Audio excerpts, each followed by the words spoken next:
শবে কদরের নামাজ কত রাকাত এবং কিভাবে পড়বেন? শবে কদরের নামাজের নিয়ম হলো অন্য যে কোনো নামাজ যেভাবে পড়েন শবে কদরের নামাজ ও সেভাবে পড়বেন।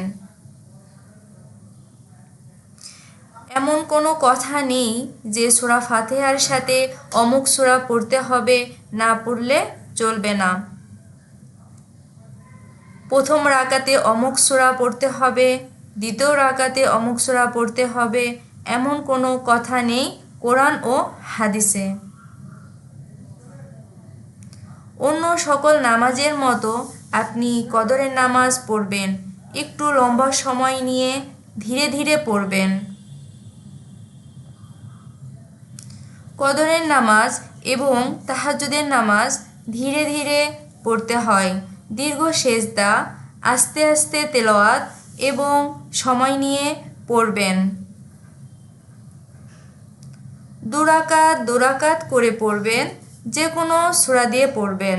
সূরা ফাতিহা পড়ে অন্য সূরা একবার পড়বেন না দুবার পড়বেন, এটা আপনার ব্যাপার, কোনো সূরা নির্ধারিত না। তবে একটা দোয়া নির্ধারিত আছে। হযরত আয়েশা আম্মাজানকে নবী করিম সাল্লাল্লাহু আলাইহি সাল্লাম শিক্ষা দিয়েছেন, তুমি যদি লাইলাতুল কদর পাও তাহলে এই দোয়া পড়বে। দোয়া: আল্লাহুম্মা ইন্নাকা আফুউন তুহিব্বুল আফওয়া ফাআফু আন্নি।